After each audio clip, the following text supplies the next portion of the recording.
Bonjour à tous et bienvenue aujourd'hui Ant-Man et la Guêpe Quantum Mania, le premier film de la phase 5 du MCU.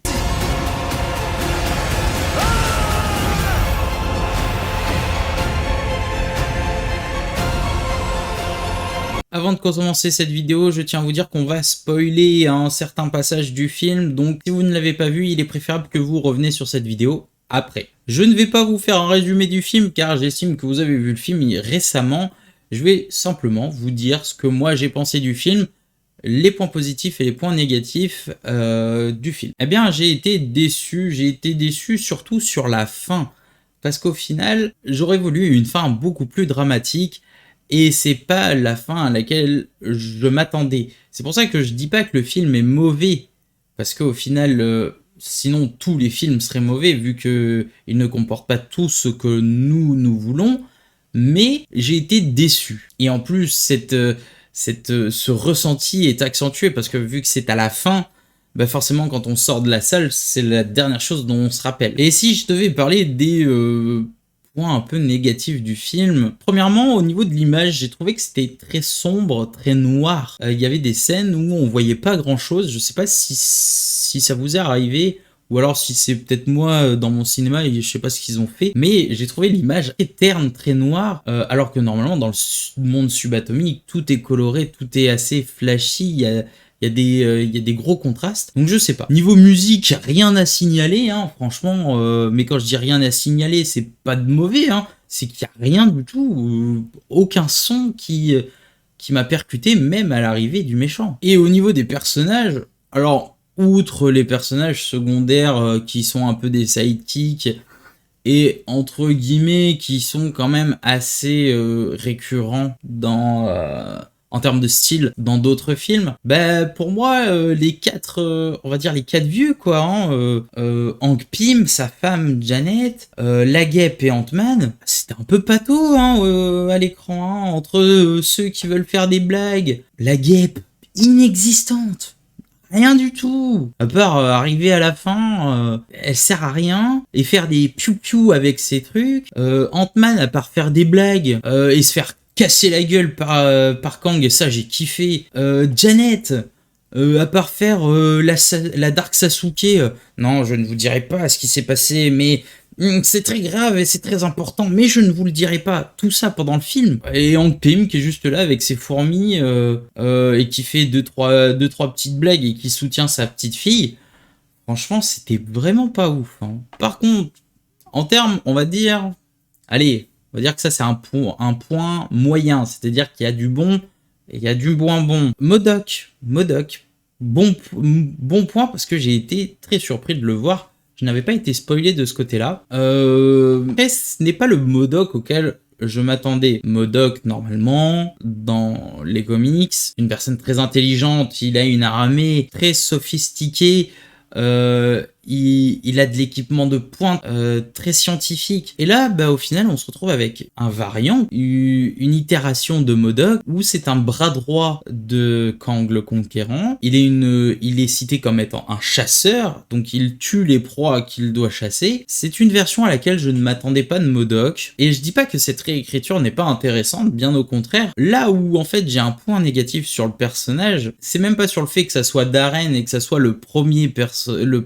le méchant du premier film. Je trouve que c'est pas trop mal retrouvé pour du recyclage, je trouve que c'est plutôt cool même. C'est plutôt dans son intervention à la fin envers Kang où il permet à nos protagonistes de s'en sortir en s'attaquant à Kang. Et parce qu'il a été un peu influencé par Cassie qui lui a fait comprendre qu'il pouvait encore changer s'il voulait devenir une bonne personne. Bon, là, ça m'a un peu plus dérangé et c'est pour ça que MODOK dans le film, pour moi, c'est un point moyen. Par contre, deux très bonnes choses dans le film qui sont Cassie et Kang. Alors Cassie, je sais pas, elle apporte un petit vent de fraîcheur, un petit vent de jeunesse. J'aime bien son attitude. On la voit au début, elle se fait mettre en prison parce qu'elle a voulu aider des sans-abri. Elle confectionne des trucs scientifiques dans la cave de ses grands-parents. Elle a l'air d'être très complice avec son grand-père qui un peu lui autorise à faire des conneries. Et franchement, c'était cool. Mais la très grosse satisfaction de ce film, c'est Kang. Kang, mais j'adore. J'ai envie de le revoir, j'ai envie de le revoir dans un film. Même faites un film rien que pour lui. J'ai envie de le revoir dans la saison 2 de Loki, de le voir faire un peu où ils vont se une petite course-poursuite à travers les différents univers, le temps, l'espace. Ça va être super. Ce personnage-là est super. Et pourquoi il est super? Parce que déjà, c'est un des super méchants de Marvel et qui est trop stylé, mais de deux, parce qu'il est joué par Jonathan Majors, qui lui aussi est exceptionnel. Vous allez le voir dans plusieurs autres films, il va être dans Creed 3 aussi, où il va être l'antagoniste. Ce mec-là, il est super fort. Il est très très fort et j'adore cet acteur. Et le fait qu'il ait un rôle comme ça dans le MCU, franchement, ça va être super cool parce que on va avoir un très bon méchant habité par un très bon acteur et ça ne peut être que du très bon. Un autre petit point qui m'a dérangé dans le film, c'est un peu toute l'explication autour du monde subatomique, du multivers, du flux temporel.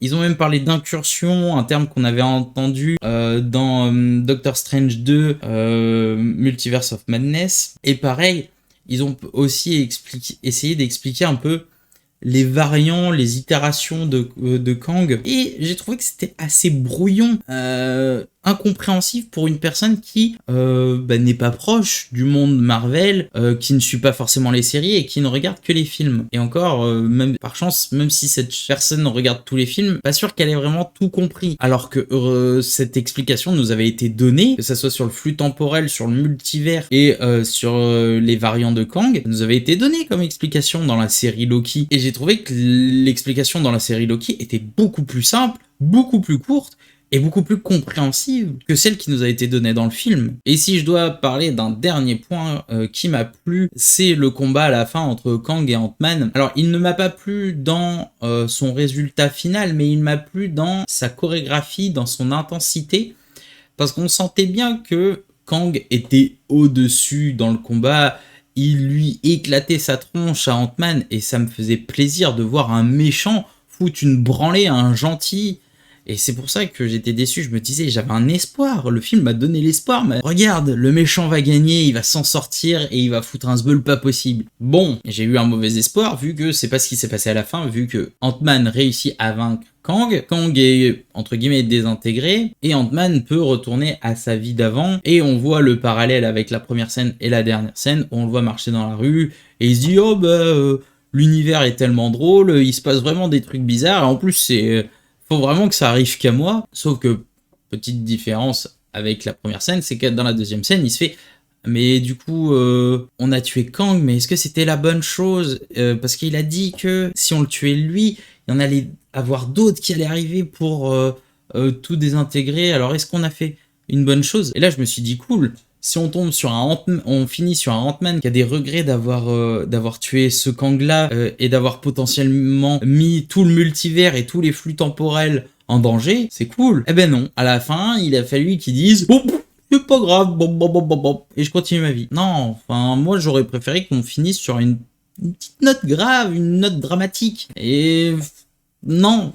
Et ça m'a pas plu. Et pour finir, on va parler des scènes post-génériques. On va parler de la deuxième, tout d'abord, où on voit Loki et son collègue du TVA être dans un théâtre dans les années 1700, 1800 je dirais, et où on voit sur scène une personne qui s'apprête à faire une sorte de tour de magie ou d'expérience ou de démonstration. On remarque que cette personne est un variant de Kang. Et Loki le reconnaît et dit c'est lui, c'est notre homme que l'on recherche. Effectivement, cette scène fait écho à la dernière scène de la série Loki. Loki est transporté dans un nouveau univers où c'est un variant de Kang qui détient le TVA.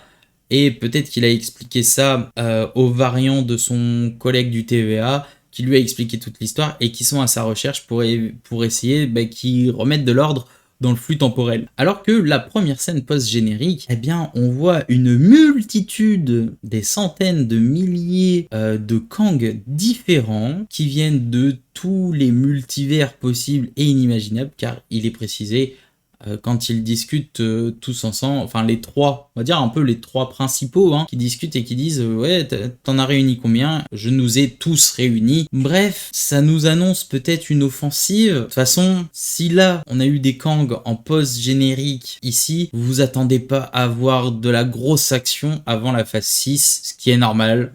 La phase 5 va être aussi lente que la phase 4, comme la phase 1 et la phase 2 ont été lentes. Et la phase 3, ça s'est accéléré. Donc, vous attendez pas à une accélération dans les films, pas avant la phase 6, donc d'ici 3-4 ans, quoi. Voilà, donc, pour conclure, vous dire que ce film, pour moi, avait de bonnes intentions. Il y avait de bonnes choses. Cassie, Kang, MODOK pour certains aspects, un peu de combat à la fin, mais en tout cas, j'ai été déçu par la fin. Après, ce n'est que mon propre ressenti. J'ai cru voir dans la presse que ça commençait déjà à le cartonner. J'ai vu 2-3 autres personnes dire « Ah, c'est nul, c'est nul ». Il est pas catastrophique, je pense pas que ce soit le pire film Marvel. Juste peut-être que les gens sont comme moi et ils ont été déçus de la fin. En tout cas, si tu as aimé cette vidéo, n'hésite pas à liker et à t'abonner, à mettre en commentaire ce que tu as pensé du film. Sur ce, je te dis une bonne après-midi. Tchuss.